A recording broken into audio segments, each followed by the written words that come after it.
The Summer Games Minute, brought to you by Mass Mutual. It is one of the most coveted trophies in the world, but are gold medals really gold? Well, mostly, they're not. The gold medals given out these days are nearly entirely silver and are plated with pure gold to give them that iconic sheen. Silver medals are, of course, made with silver, and bronze medals are a combination of copper and other metals like tin or zinc. And while winning an Olympic medal is priceless, the value of the materials in the medal are not. In recent games, some of the materials used to make the medals have come from recycled cell phones.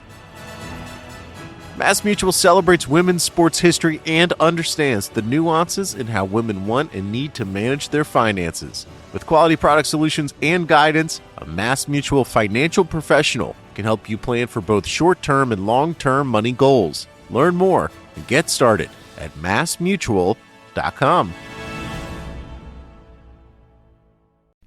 As you've probably heard by now, we've teamed up with BetMGM this season. We'll be using BetMGM lines to make all of our picks, and we'll have special offers for our listeners each week. If you haven't signed up for BetMGM yet, use bonus code The Athletic, and you'll get a 1-year subscription to The Athletic, plus up to a $1,500 first bet offer on your first wager with BetMGM. Here's how it works. Download the BetMGM app and sign up using bonus code The Athletic. Make your first deposit of at least $10. Place your first bet on any game and claim your voucher for a 1-year subscription to The Athletic. See BetMGM.com for terms. U.S. promotional offers not available in D.C., Mississippi, New York, Nevada, Ontario, or Puerto Rico. Gambling problem? Call 1-800-GAMBLER. Available in the U.S. Call 877-8-HOPE-NY or text HOPE-NY 467-369 in New York. Call 1-800-NEXT-STEP in Arizona. 1-800-327-5050 in Massachusetts. 1-800-BETS-OFF in Iowa. 1-800-270-7117 for confidential help in Michigan. 1-800-981-0023 in Puerto Rico. First bet offer for new customers only in partnership with Kansas Crossing Casino and Hotel. Don't forget, if you haven't signed up for BetMGM yet, use bonus code The Athletic, and you'll get a 1-year subscription to The Athletic, plus up to a $1,500 first bet offer on your first wager. Ryan Reynolds here from Mint Mobile. With the price of just about everything going up during inflation, we thought we'd bring our prices down. So to help us, we brought in a reverse auctioneer, which is apparently a thing. Mint Mobile Unlimited Premium Wireless. How to get 30, 30, bit to get 30, bit to get 20, 20, 20, bit to get 20, 20, bit to get 15, 15, 15, 15, just $15 a month? Sold! Give it a try at mintmobile.com/switch. $45 up front for 3 months plus taxes and fees. Promo rate for new customers for limited time. Unlimited more than 40 gigabytes per month. Slows full terms at mintmobile.com. The Athletic.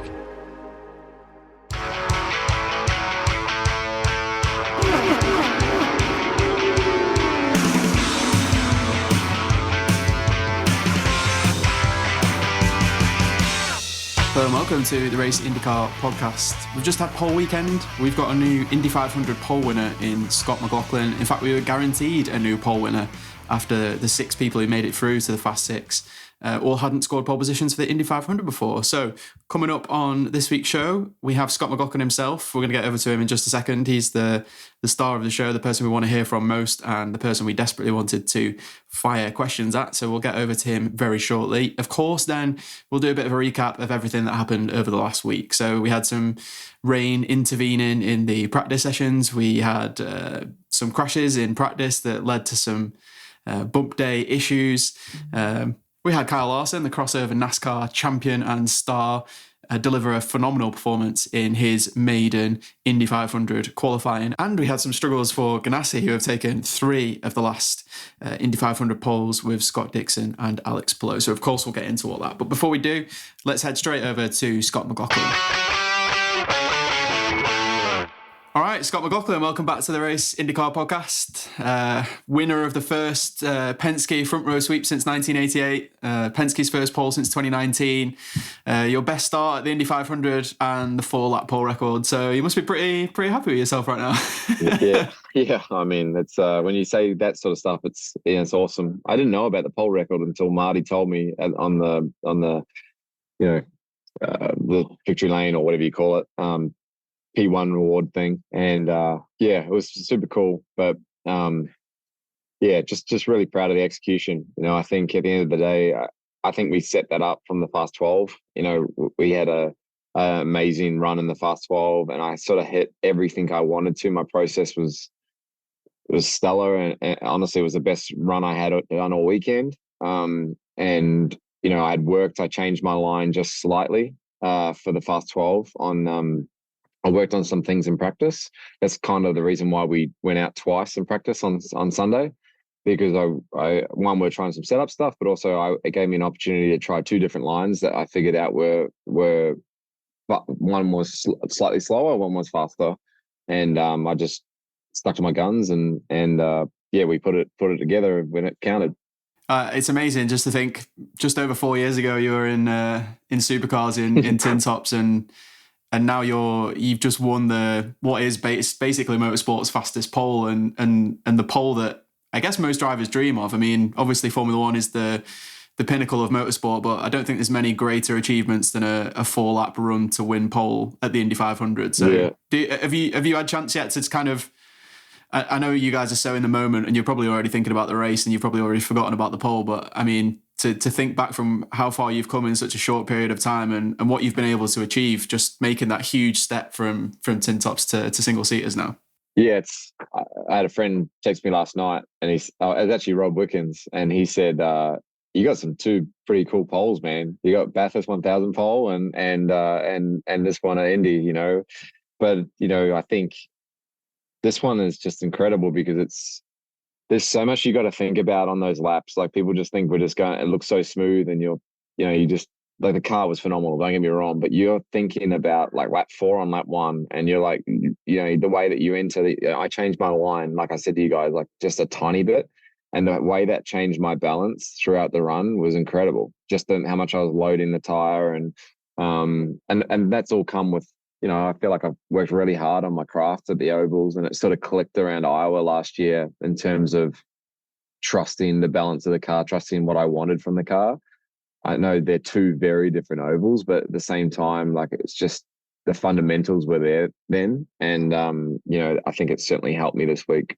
I want to actually just dig into that a little bit. You mentioned it, talking about different ovals and coming here, maybe even digging in a little bit more just at the speedway. Like, my experience with it certainly is like, you develop a habit and sort of a line choice and something that you want to be repeatable for race running, right? Like, you go out in the car, right. Basically you're by yourself, let's say in race trim, you're getting around the track. You can tweak it. It's easy. You've got some margin, at race downforce, all that kind of stuff.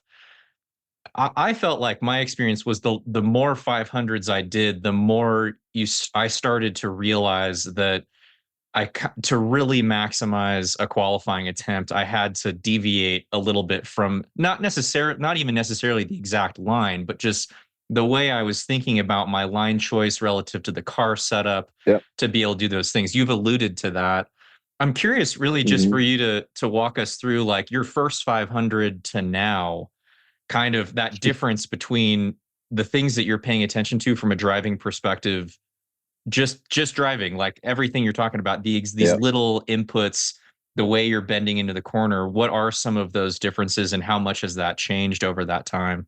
Yeah, I think the big thing is also controlling your intensity level, and not burning yourself out before Fast Friday or anything like that. And I think I've learned that over the last few years. But I think as well, you come into this place and you're like, you give it respect, absolutely, but you don't. It takes you years to realize, like, how much respect you need to give this place, and the details. I've worked on this for the last year. Like, I've worked with people outside the car. I've watched multiple 500s, multiple 500 weeks, like how the car looked in practice, what the intensity level of a Pagano, a Newgarden, Power when he won it. I'm trying to understand, like, where I position the car. And last Saturday night, I looked at Will's footage, and he was definitely taking a slightly different line to me. It wasn't much, but I think I was, like you said, creeped up on I was driving the car like a race car, and I just didn't have the downforce to do that and enter where I was entering. I changed it slightly, and it's like I said, it completely changed my balance. And, you do genuinely have to have doesn't look like it, but a completely different line for qualifying here, or at least to go fast. You need to extend your straights. You need to, keep the flow of the car up. You need to look after the tires. Like, it's little things that you do. Your inputs are so huge around here. And I mean, Rick Mears talks about it all the time. All the good guys that have qualified well here, that's why I think Dixon's amazing here, because he knows what he needs, but he knows that he has to differentiate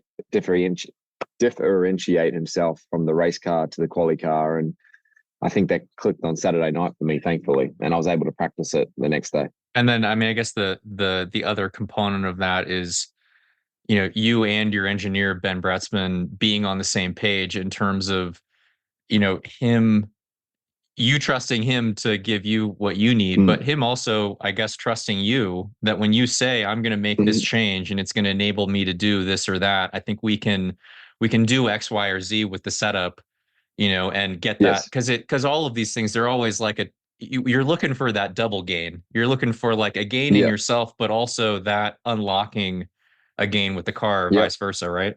Like, my balance completely shifted from Fast Friday and qualifying to on Sunday, and it wasn't just the heat. That was just purely from my inputs. And I said to Ben after our practice on our last run on yesterday in practice, I was like, the way the car's building is exactly where I wanted to build. I just need, you just got to trim me out a little bit. You just got to let me loose.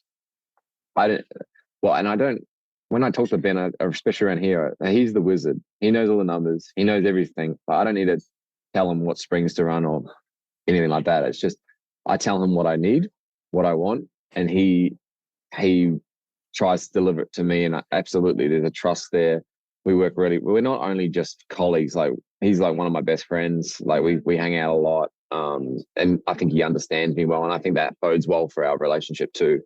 So yeah, it's an amazing thing, man. Like, when you look back at it now, like just the feeling of how it all came together, because it wasn't just, we got the last car out in the Fast Six and we let it eat. Like, we weren't the last car out in the Fast 12 and we let her eat and made it happen. I think it was just execution and trusting each other, like you said, and I couldn't be more proud of them. Yeah, I guess so. That my last quick question here is to do with that. Like, there's all these variables in terms of the difference between one car or another.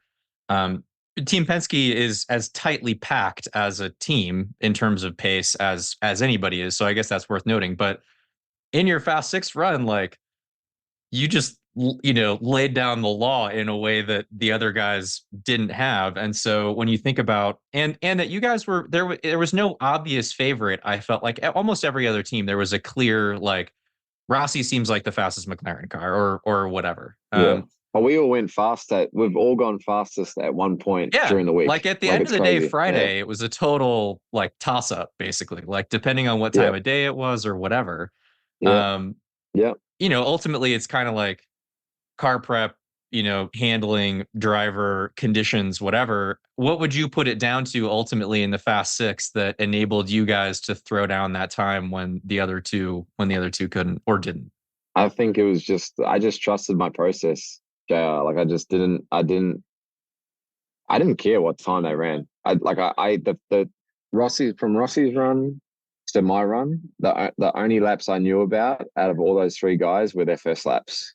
So I just knew that if I got in that range, I was in the game. When the 34.5 come up, I was like, good Lord, like, this is a big one. Don't spray it. And it worked out really, really, really, really well. I think I just nailed my process. Like I said, I just, worked my tools basically from lap one to make it happen. And it worked out good. We talked about Iowa last year and you kind of improving on ovals or finding your feet a little bit more. And I remember your celebration after Gateway, once you got the pole there, that was like, I feel like that was maybe that was a big one. Yeah, like even bigger celebration than your first win almost. Because I guess just trying to perfect that process and something that's, I mean, at the end of the day, when you switch from tin tops, you're still on road and street courses. Like, that part wasn't new for you. It was the ovals was the proper brand new thing for you, wasn't it? And I guess I'm just interested in the sense of, like, do you feel like you're getting to a point now where you're as good as anybody on an oval because of what you've been able to achieve now. And I know you've still got some things that you want to tick off, but I guess there's not really anything to see that's a deficit anymore in terms of how you're kind of approaching these races now. Yeah, I know I haven't won on an oval, but I certainly feel like I'm pretty good on them. I just need to I'm just nailing the process and stuff like that.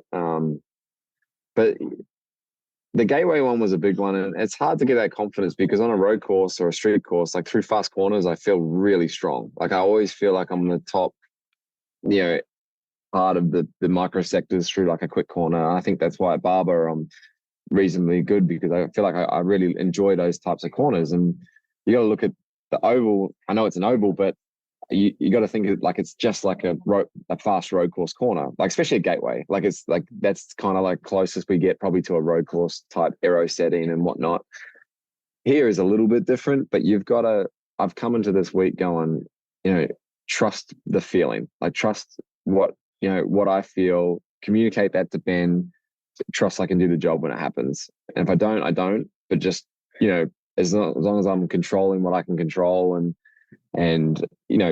speaking to Ben and telling him what I want, that's all I can do. And I think adding to what I said, I only focused on the first laps of those guys the other day because I knew how close our cars were. It was just a matter of just if they were going to be faster, it might just be because they got a gust of wind or something like that. That's how close our cars were. And it was just no point dwelling on the fact that, I don't want to be last to my teammates. Well, someone's got to be. And, I just got to focus on doing my job, and that's all I can do.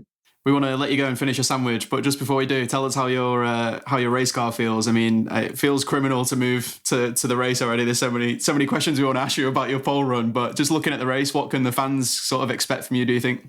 I think we've got a great race car. I think we've gone back to some fundamentals, Benny particularly, with what I want from the car. And we tried a few things last year, which just didn't make the car feel very nice. So I think we've gone back to our basic car, and I feel really, really comfortable with what we've got. I think you've got to drop the intensity a little bit, but at the end of the day, this is probably our final big practice, like to get a feel and a read of things. Carb day is a bit more of a parade in some ways. So you just got to make sure that you're nailing all your stop. And I'm talking from in and out laps, everything that could have you unstuck. But, I feel like I've got a great race car, but at the same time, my teammates do, Rossi does, it's anyone's game. It's just a matter of just trying to execute when the time comes. Well, best of luck, Scott. Thanks so much for joining us on the Race IndyCar podcast, and we'll catch up with you soon. Thank you. Yep. Thanks for having me, boys. Cheers.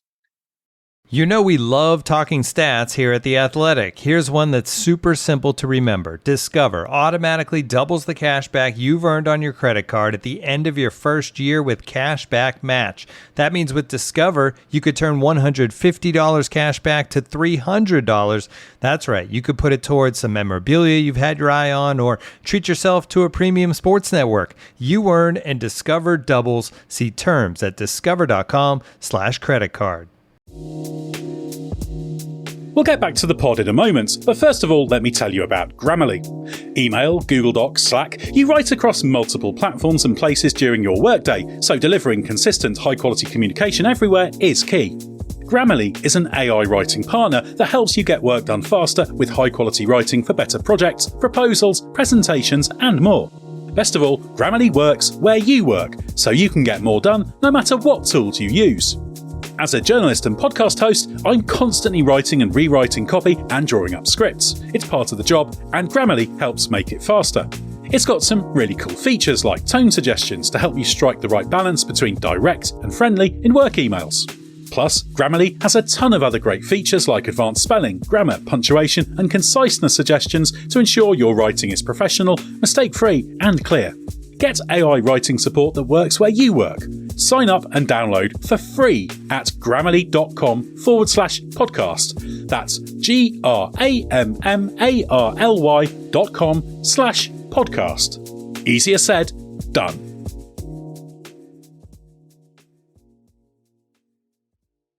Ryan Reynolds here from Mint Mobile. With the price of just about everything going up during inflation, we thought we'd bring our prices down. So to help us, we brought in a reverse auctioneer, which is apparently a thing. Mint Mobile Unlimited Premium Wireless. How to get 30, 30, bit to get 30, bit to get 20, 20, 20, bit to get 20, 20, bit to get 15, 15, 15, 15, just $15 a month? Sold! Give it a try at mintmobile.com/switch. $45 up front for 3 months plus taxes and fees. Promo rate for new customers for limited time. Unlimited more than 40 gigabytes per month slows. Full terms at mintmobile.com. Scott McLaughlin, big thank you to IndyCar for finding some time in his schedule on this busy day, which includes a practice, which probably stopped Scotty having a few drinks after his pole win. Just a guess. Don't know that for sure. Just a guess. The thirsty threes and all that. And we caught him mid-sandwich as well. So thank you to him for interrupting his lunch to speak to us. Very cool. JR, I mean, what is there to say that we haven't already covered in that interview? Phenomenal performance from Scott. And I really just can't, I know it's obvious, but I just really can't sort of compute the rise that he's had from where he's come from. We've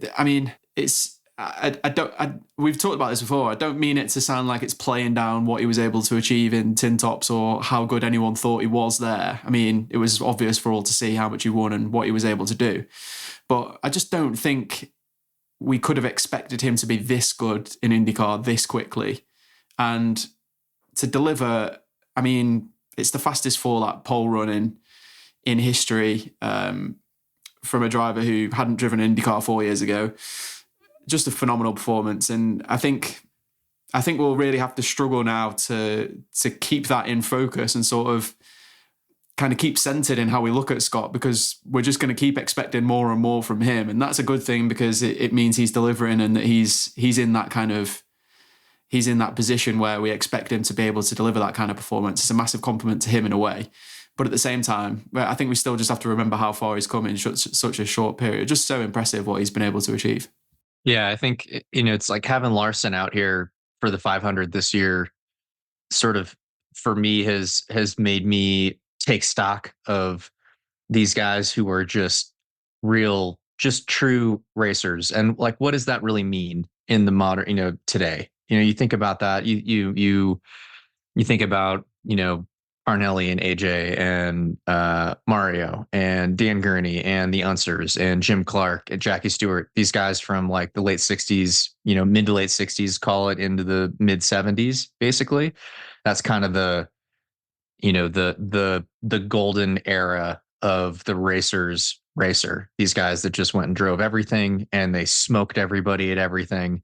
And that was racing. And that's how you ended up with these larger than life names that we still reflect on today as being, even, I'll put myself in this camp, but I think in a lot of people's minds, if you're just a true race fan, like if you're not a really hardcore F1 only guy or Indy only guy or NASCAR only guy, you probably still hold a lot of those drivers in a stratosphere that is above Senna, Schumacher, Earnhardt, like any of the greats within any one single category. I'm that way, and probably the more I've raced, the older I get, the more I think that's true. Basically, like the more I'm willing to kind of double down that this was just it's a different style of, it's a different way of showcasing your talent. And ultimately it's a different kind of talent that until guys actually do it, you just kind of never really know. Would Senna or Schumacher or Dale or, those kinds of guys, had they done more different stuff, would they have been incredible? Throw Lewis, Vettel, Verstappen, any of the kind of more contemporary drivers that have gone on these record-setting runs, let's say in Formula One, the same way that those guys did back then. Throw them into that mix until you get Fernando Alonso, who actually goes out and decides to compete in the middle of his career in the Indianapolis 500 and goes and wins Le Mans twice, and all this kind of stuff, goes and does Dakar.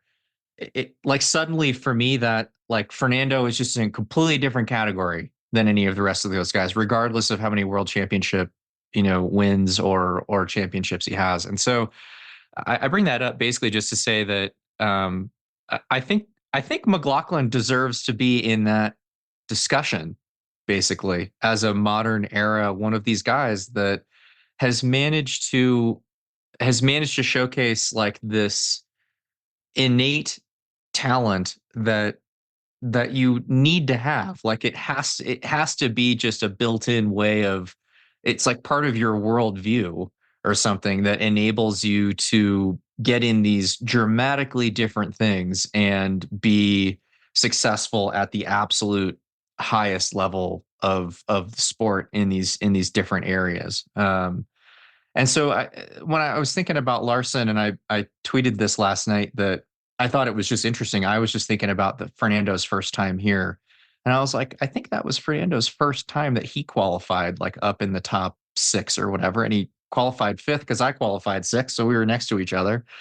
And Larson was 5th. I just thought that was like an interesting symmetry, basically. And that there's a lot that's similar about those two guys coming here and ending up in that spot. They're both surprising a lot of people in their own way, and a lot of the discussion from inside those organizations that you hear these little bits and pieces of sounds very similar, like just almost like shock that the guy is, as in both cases with Fernando and now with Kyle, like that the guy is just as good as he is, the way that and has bandwidth and isn't like overwhelmed by any of it and all this kind of stuff. And I was reflecting on that last night a little bit, just thinking like, what is that kind of down to, and listening to Scott here this morning, it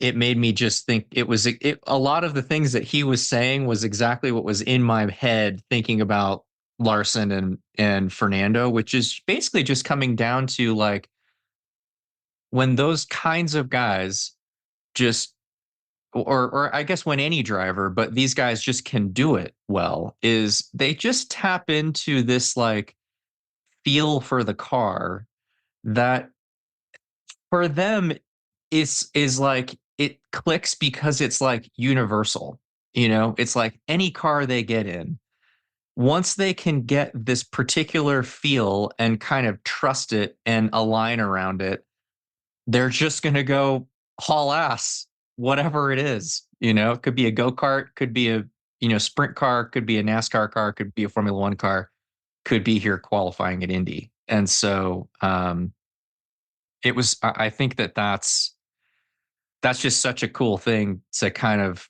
for us to be able to witness and experience in our own way, because like you said, once I think McLaughlin, his like year 1 to year 2 in the IndyCar series, it felt like that was the thing that clicked for him on road and street circuits. That it was like, it was his first year. His first year was like his first year left foot braking in anything, like there's all of these things that you got to cut him some, for sure. You got to cut him some slack, that there's an adjustment period just to getting the thing sorted. But he told us, even like at tail end of that first year, he had some moments where it was like, there it is, and he could trust it and get that little bit extra out of it because of that.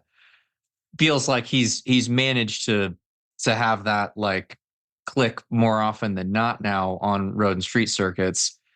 End of last year, he started to have some of those moments on the oval, and now we see it front and center at Speedway. I think the thing I love is that with some drivers, you see like an early flash of things looking really good, and then you give them that time and experience to build on that, and sometimes they're just not able to push on or to unlock that final bit that makes them a great driver. And the thing I love about what we're seeing with Scott is that you're getting kind of regular, tangible examples of him using the experience that he's gained and not just kind of leveling out. He's continuously getting better and better and better. And hearing him talk about the line that he was kind of adjusting to and how much effort went into the study of that, and not just the study of it, but the application of it as well. Like looking at his teammate, working out what he was doing, and then trying to apply that to how he knew his car was in certain temperatures and conditions, and knowing that his car was slightly different and that he needs something slightly different from the car, like computing all of that into and using his experience to combine that into something that would make him faster at the speedway and that would be the difference between him qualifying 6th and getting the pole. Like he's just, for me, there's just, you can just see this kind of linear graph of like a line kind of going upwards, and it's really cool to see. I mean, I know people will say he's at Penske and, you know, he's in that seat, he should be doing these kind of things and all this kind of stuff, but I just think there's other drivers out there who you probably give more time to, who don't kick on in the way that Scott has so soon. And man, I'm really excited to see what he can do. I know we need to get excited about the Indy 500 next week, but I'm just like looking forward to seeing what he's going to do in the next 2 or 3 years, and you know how far that graph is able to go up with. Maybe it does kind of peak at some point, but in terms of a peak, winning the Indy 500 pole is not a bad way to go. I was going to do this in a slightly different order, JR, but as you kind of brought up Larson and you spoke about him, let's talk about Larson quickly. So we've had Larson on the pod before. We've spoken to him quite a few times over the years. At least I definitely have, as well for other stuff outside of this podcast, just writing features and stuff. And like, I know he's quite a laid back guy. And I think that's clear for even like fans if you kind of watch interviews with him at home and stuff. But I just can't believe how horizontal he's been this whole week. I mean, like the guy like hasn't broken a sweat, and he's come to the speedway for the first time, and he's combining that with knowing that there's all these logistical kind of hassles around how he's going about this. Like he was in a helicopter like straight after his pole lap to get to North Wilkesboro to do the All-Star race, and he knows he's going to face an even tougher challenge next week when he goes straight from the finish of the Indy 500 to the 600-mile race at Charlotte. And I mean, I'd got to a point where I'd expected him to do extremely well, providing that the car was in a good place. But I was not expecting just the calmness that he's brought to the whole thing, even though we've seen evidence of that before. I just didn't expect, like, based on how big this occasion is and how many things he's had to cope with, not just like having so little experience in the IndyCar before, you know, the logistics of getting back into, still like in the middle of last week, there was still questions over like how his logistics were going to play out and like what he was going to be able to do and whether he was going to be at certain like sessions on both sides. And knowing that NASCAR is his priority, and that has always been the backbone of this whole thing, is like, we're going to do this properly. And, you know, Hendrick have allowed him to do it and want him to go and do well. They've put their name on the side of the car. Like, there's no doubt the amount of effort that's gone in from Hendrick and Chevrolet and Arrow McLaren into this deal. But fundamentally, at the backbone of it all is that NASCAR is the priority. So he's had all of this stuff going on.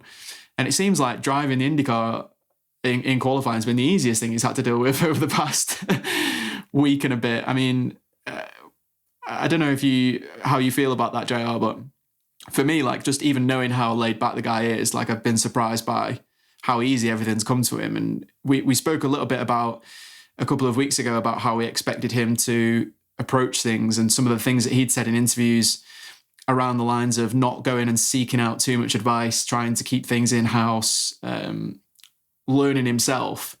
And I mean, as a driver, JR, you'll know what you felt the first time you went to the speedway, and you'll know what you wish you'd have done, or if you'd have done it the same way, or if you'd have done it slightly differently. And for me on the outside, it's not that simple, but I would think that you would be like trying to get every piece of advice possible, and that you would be trying to learn every kind of last detail about this car. And Larson's just not gone about it in that way. He's just taken the advice of the people around him, got in the car and driven it, and like even experimenting with where the buttons were on the steering wheel up until like Friday. And just like all of this stuff sounds like stuff that it could have been that could have been better prepared or like thought about earlier. But the way he's done it has obviously worked perfectly for him and for the team. So, I mean, just an amazing performance to qualify fifth on your Indy 500 debut regardless.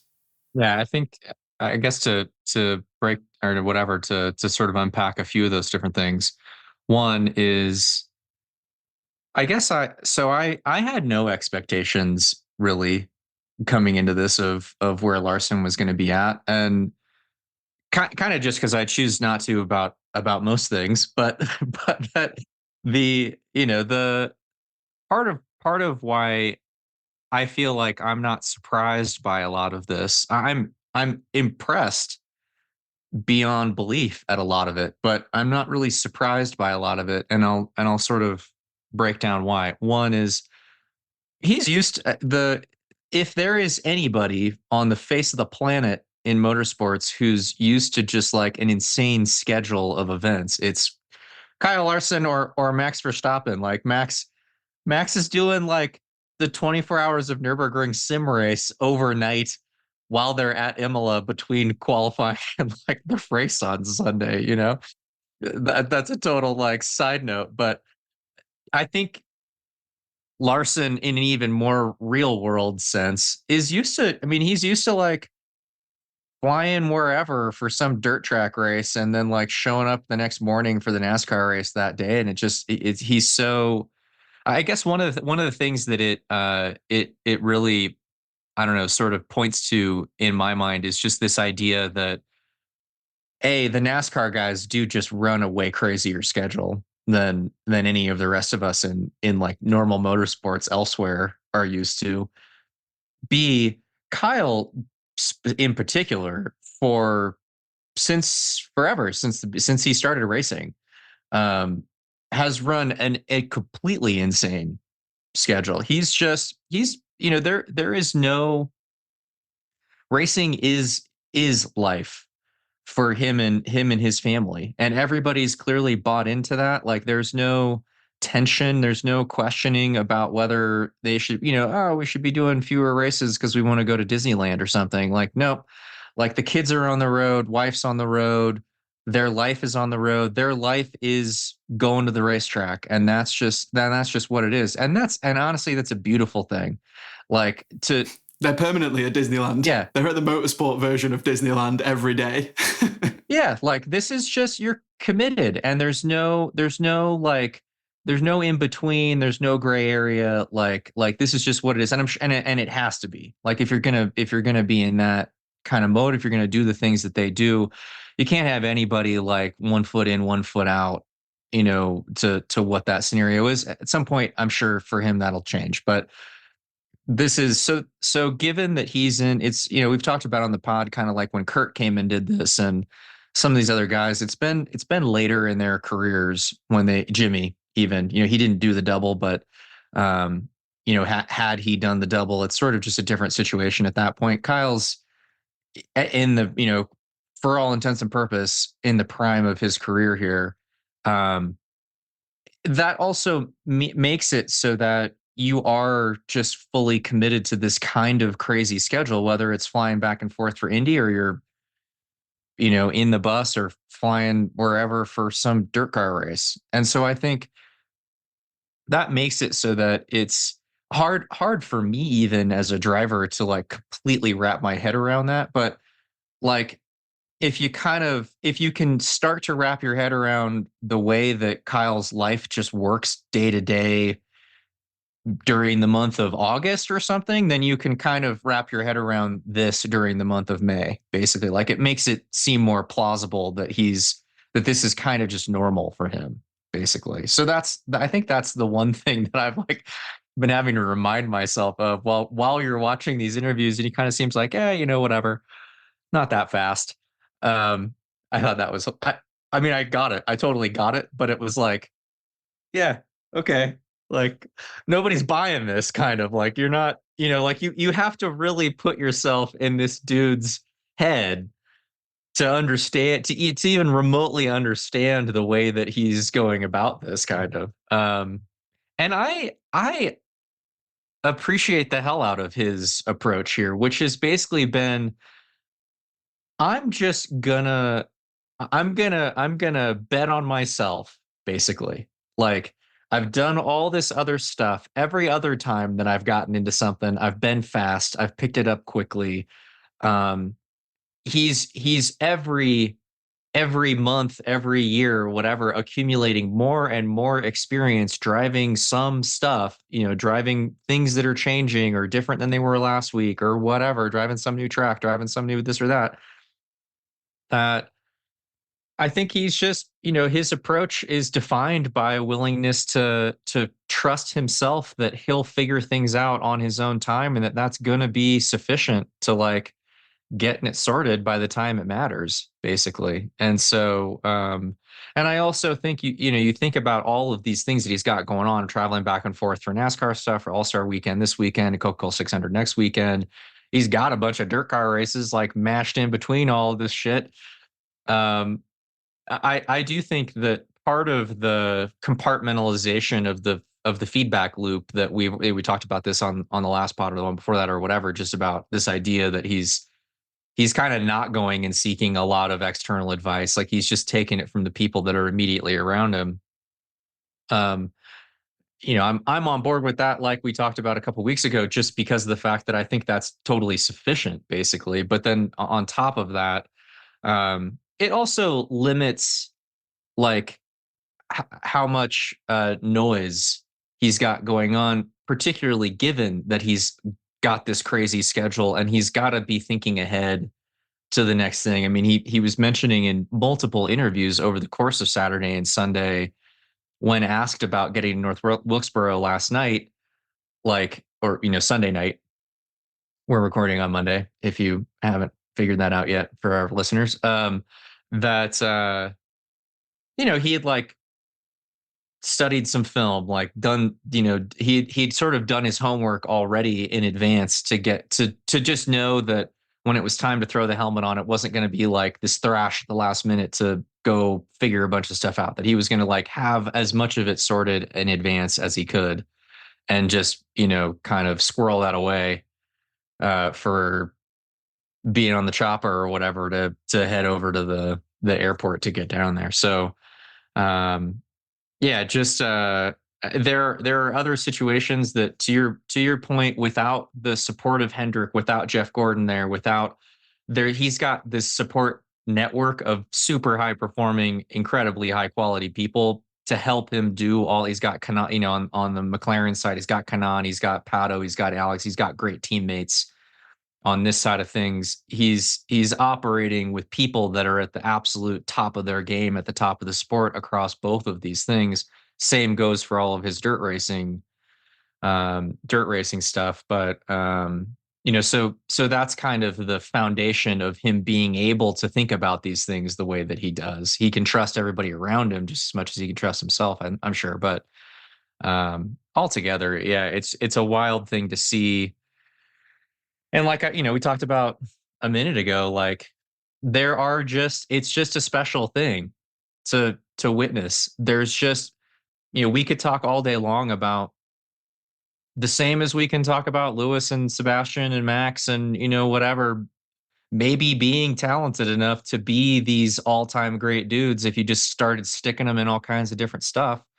But Kyle's doing it. Fernando's done it. I mean, Fernando's been doing it. Like it just changes the whole conversation. And you have to really appreciate the fact that they're just doing it. Like them doing it I think the reason that we don't see other guys do that as much is just because there's a lot of uncertainty, there's a lot of unknowns, and there's a lot of risk associated with that. And these guys are just, this is just how I'm rolling. Like I'm just, I to hell with all of that.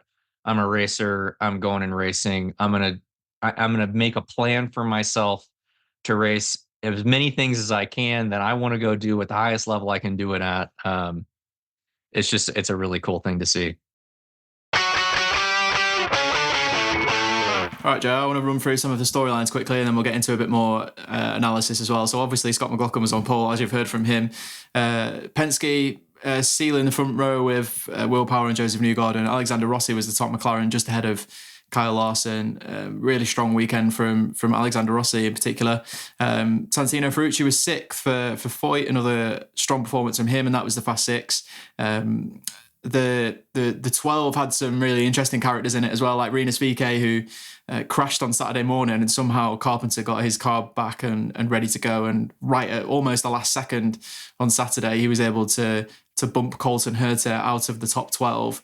Amazing performance by Rinus VeeKay, and no doubt you've seen some of the videos from that, but if you haven't, go back and check them out. There's a fantastic one where Rinus is lapping the track, and the kind of mini camera in the bottom corner is just focused on his mum with her hands together as if in prayer as he was going around the track, sort of willing him on. I thought that was a really nice moment. Ryan Hunter-Reay had bumped out Alex Palou just before that. Ganassi having a really difficult qualifying weekend. Engine changes.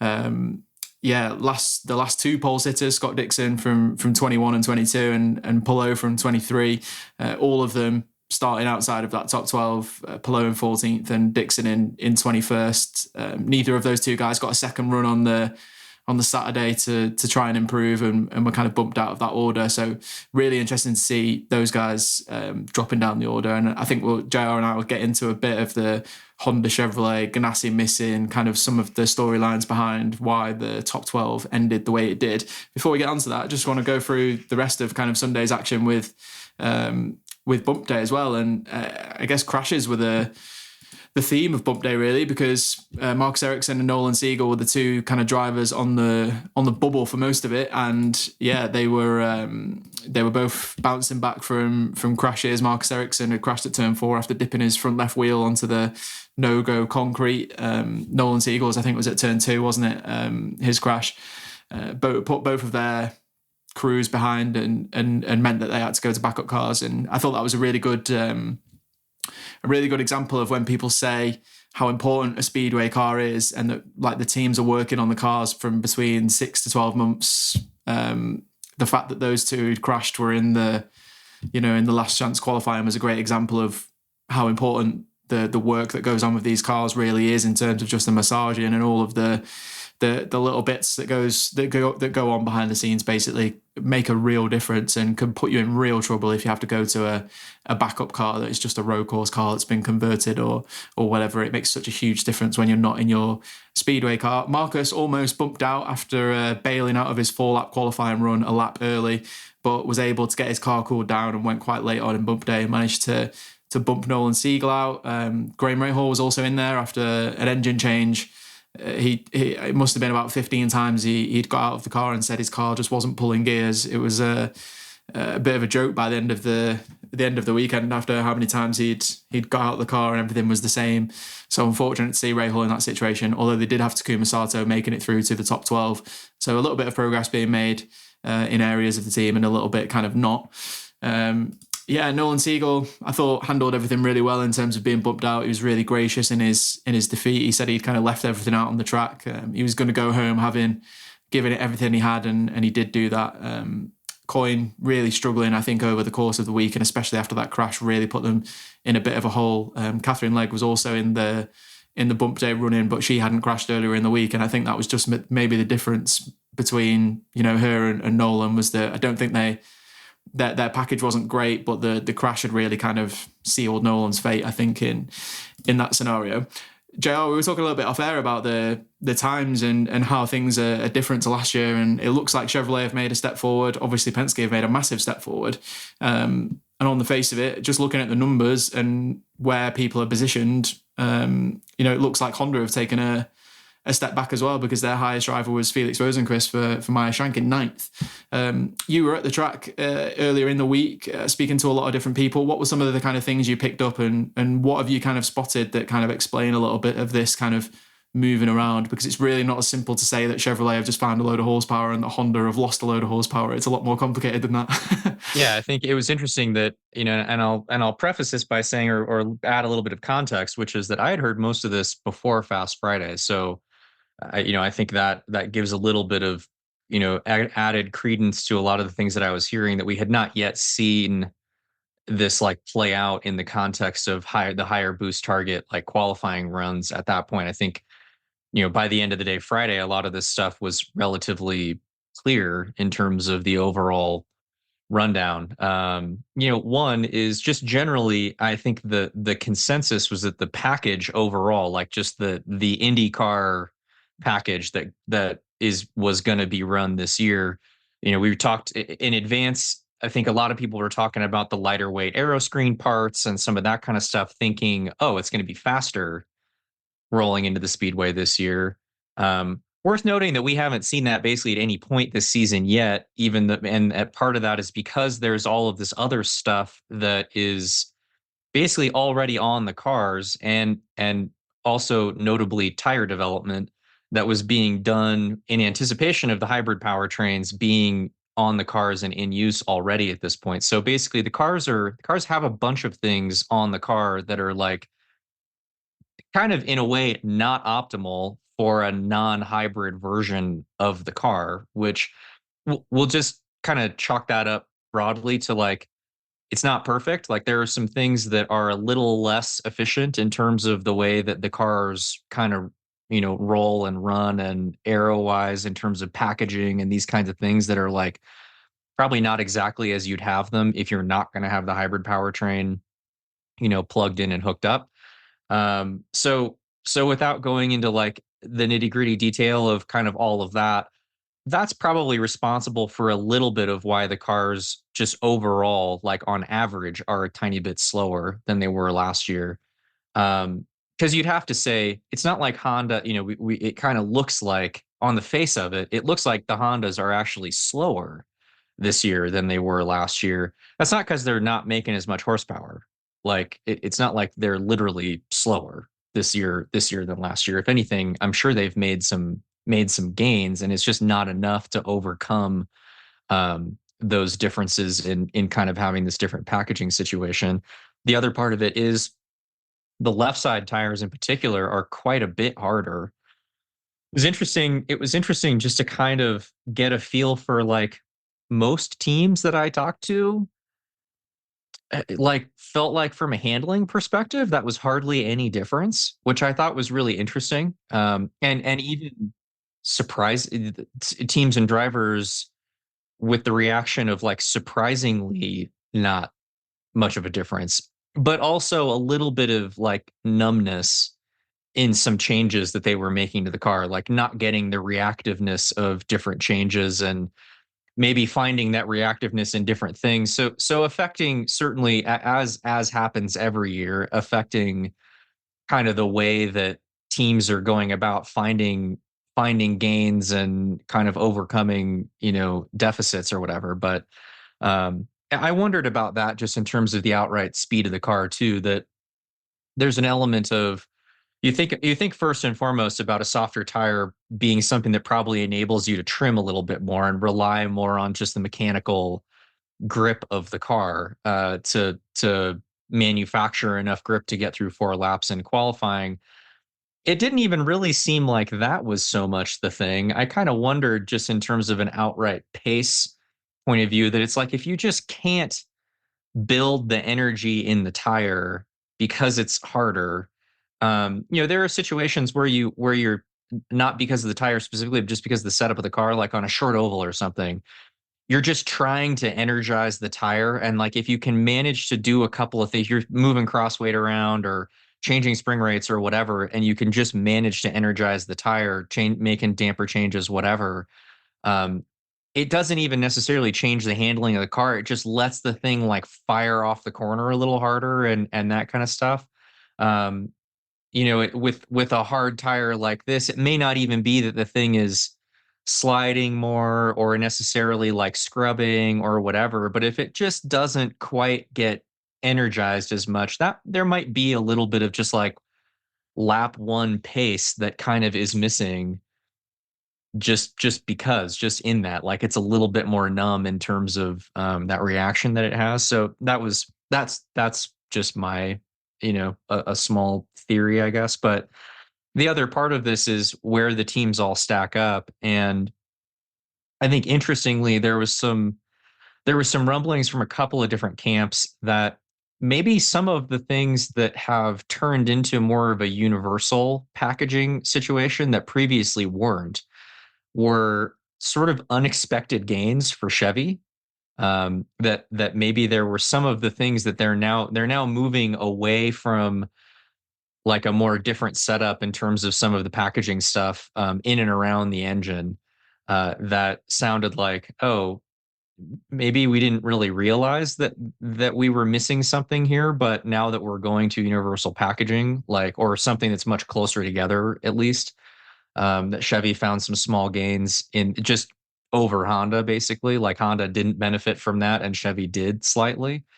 And then Will Power, I actually wasn't even going to bring it up on the pod, but Will Power ended up mentioning in his post qualifying interview about this sort of pushrod situation, which in essence is what it sort of comes down to, is that there's a part that, and it's, a pushrod and the components of the pushrod that was kind of in the gray area, we'll call it, of being like legal, that Penske had not been running over the last several years, and that a number of the other teams, and it sounded like kind of starting with Ganassi, and then it kind of has spread out as Ganassi engineers have gone elsewhere, has kind of spread out, to some different teams. That has been removed as something that's like an option for teams to run by the series. And so that sort of, like, all of those things together, and I was hearing, I heard this initially on Thursday and then asked some other people about it. Consensus was that that's definitely up to about a half a mile an hour's worth of pace on terms of average lap speed. So I feel like all of that info jammed together does more or less, and then you factor in Penske obviously found some areas to just get better. Like Penske had the biggest leap in terms of performance gains. That all kind of starts to add up to what we ended up seeing, which was the Honda cars definitely not having quite the gusto that they've had over the last few years. Ganassi in particular among those cars, and then this kind of reversal of the Penske guys, by kind of not having the loss that a number of these other teams had, and then still finding some gains. I wasn't anticipating the McLaughlin pole run there when it was all said and done. Like, I was surprised that anybody went faster than anybody went last year after I'd kind of heard all of that. But anyway, that's sort of the long and the short of it from the word on the street. It's kind of typical IndyCar, that, isn't it? That you get all of that information and it all adds up to the cars definitely going slower, and then Scott McLaughlin just turns up and plows in a 234 average. typical IndyCar paddock. Let's not call it gossip, because all of that stuff you've obviously talked about is taken from the teams and stuff. But it's just all of that stuff, like the packaging of all that together shouldn't have led to a lap being that good. But Penske have made such incredible improvements. I think we should touch on the whole Foyt element of this story, which is quite entertaining from at least from a driver perspective, because there's been a bit of back and to on that across the course of the weekend. But obviously Penske are in like a technical alliance with Foyt now since the end of last year, and a lot of people at the time obviously saw that as a way for Foyt to improve generally. But the script has kind of flipped at the 500, and people have started to look at this as like, oh, so Penske potentially learning some stuff from Foyt. I know Stingray Rob mentioned this in his interview, I think on Fast Friday, and then Nathan Brown from the Indy Star did a story where he was basically polling Will Power about how important Foyt had been in terms of Penske's step forward, and he said, they'd been helpful, but not that helpful, like not the difference between them going as fast as they are now compared to what they were before. And Santino had some choice swear words for that in Nathan Brown's story. Definitely go and check that out, because I'm paraphrasing quite heavily there. But I think just an interesting whole kind of back and to going on there. But Penske's Foyt's a good example of your kind of theory, because if you were talking off air about like you can kind of add this up in terms of the speed that we saw over the averages with each car compared to last year, and you can kind of add up all the numbers, and if you compare Rossi and Rosenquist and Ferrucci's time from last year, obviously Rosenquist was in Rossi's car the year before, so comparing 2023 to 2024 for that car, and some of the other guys in the top 10 as well, you can see the lap time loss, and almost exactly between half a mile an hour and a 4 mile an hour, depending on who we're talking about. So yeah, really interesting whole kind of situation there. While you were around practice, JR, did you get a sense of, did anyone stand out in terms of the race running that you saw that we can kind of pick out? I know it's always difficult in practice to try and pick out who's going to be the best race car, and obviously it changes so much, and I know Monday's practice will be a big thing for the teams and drivers, but there's usually a couple of cars you usually come away from having been to practice that kind of impress you a little bit. Was that the case this time, or was it a bit more difficult this time? It's harder to tell just because there was so much less running. I honestly think today's practice, Monday's practice, might be more indicative than anything that we saw last week. And I only say that just because the weather was starting to creep in. Like there was a weirder than normal mashup of like teams kind of at odd times of day doing qual sims. And so they're never really, I feel like Thursday, typically you end up with guys will do some qual sims in the morning, and then it's just like pack running, or race running the entire rest of the day, and everybody's out on track. And this past week, it just didn't really end up materializing that way. So it was a little bit harder to tell, I guess. Just relying a little bit more on kind of the feedback that it seemed like guys had. The Penske guys all seemed, all together. They looked good for sure. And they seemed pretty pleased. Like they definitely weren't just, I don't know, vibe check, walking around the paddock and like being on the pit lane. They didn't seem like they were thrashing in any of them to like quickly make changes. They weren't like back to the pad, back out on the track. There were some other teams that last year were good, that definitely were not, and not just Ganassi, that kind of were like, seemed like they were stressing. The ECR cars I thought looked pretty good. So that would be kind of interesting just to see how that shakes out. It's sort of, I don't know, the general feeling, I guess, was that the Chevys, they certainly seemed less concerned about like where they were going to end up.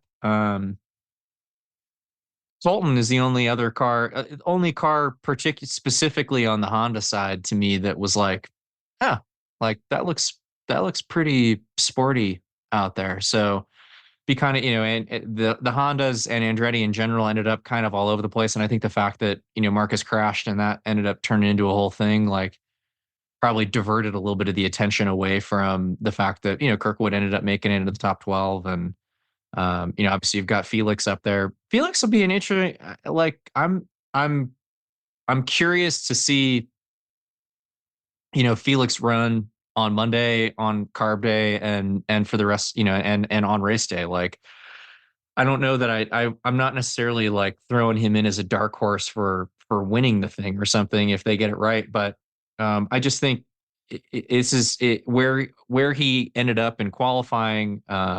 His week last week was just another indicator, along with what we've seen the rest of this year, that he, in the right situation, can really perform at an extremely high level. I mean, we saw that we've seen that in qualifying over the last couple of years here at the Speedway, that he's been as good as anybody. He was as good as anybody on that Arrow McLaren squad, which is saying something, because they always bring they've always got a few bullets in the gun there. But just kind of cool to see, I guess. Felix has kind of been, you could say that he's been like chewed up and spit out of a couple of good situations, and has managed to like land on his feet and, continues cranking along. So it'll be interesting to see if he can kind of convert, basically, for this one. I like the guy, so I'd like to see it. But otherwise, I think not just because they ended up locking out the front row, but just in general, it felt like the Penske guys were very pleased with where they ended up with the cars last year. they rolled off the truck and seemed to be getting good reads right away. I don't think there's any particular reason to look beyond those three guys for your favorites on race day. Felix is a really good one. I did interviews with him and Mike Shank just before the 500, actually, talking about the start to the year, and he was really very Felix about the whole thing.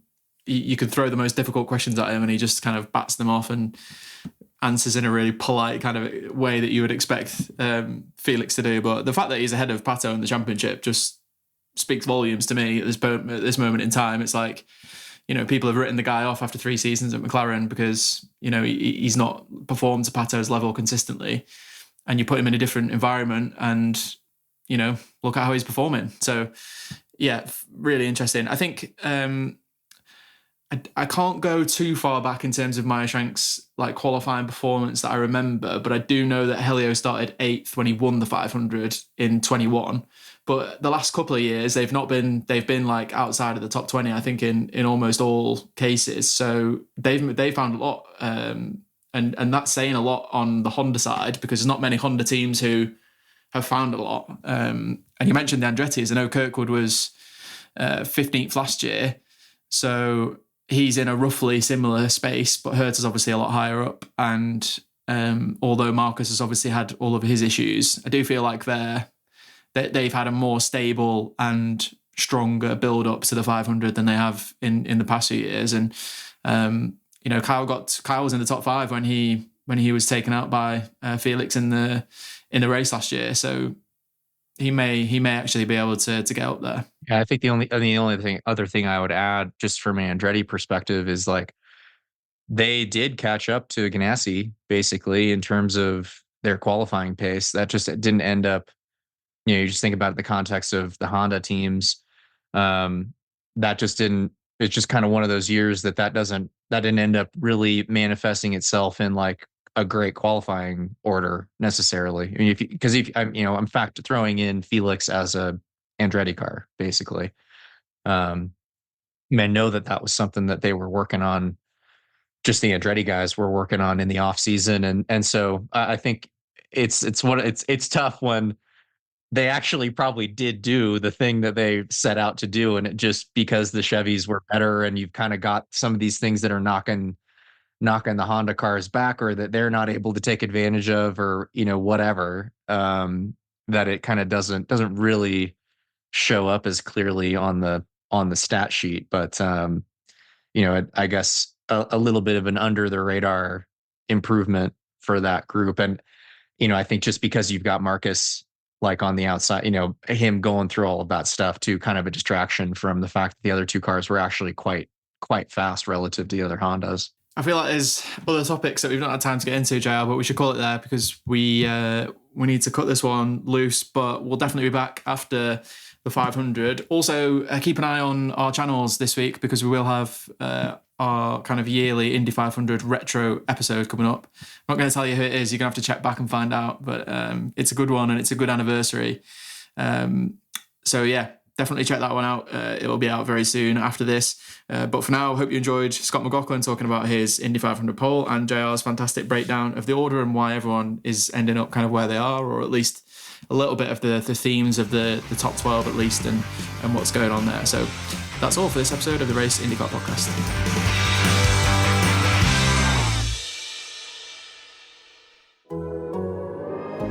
The Athletic.